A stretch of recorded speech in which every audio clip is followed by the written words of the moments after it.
Ya qaphela into eyi1 ungamngcwaba umuntu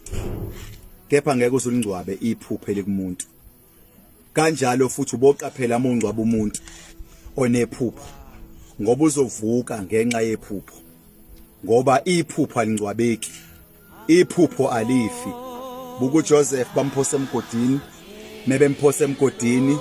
uJoseph wavuka uprime minister eGibhithe kwangavuka uJoseph kodwa kwavuka iphupho eliJoseph abantu bangakungcwaba kodwa ngeke bazibalingcwabe iphupho make sure ukuthi mawuqala uthi write umuntu off ungcwaba umuntu uyaqeda ngomuntu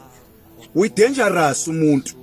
omngcwaba kanti unephupho ngoba uzovuka eseyingozi kuwena akusavuki yena kodwa sekuvuka iphupho lakhe kuye iphupho alifi alingcwabeki ungalingi uyenza inkinga noma iphutha lokungcwaba umuntu onephupho empilweni ungakwenza konke iphupho alingcwabeki iphupho alifi kunabantu namhlanje ongazuthi empilweni bathakathiwe noma babulawa umona kanti ababulawa umona babulawa ukuthi kunabantu abavuka bethi baqedile ngabo akusavuka kubona kodwa sekuvuka iphupho elikubo make sure empilweni ukuthi awumngcwaba umuntu onephupho God bless you mile njalo yabathwala bakhe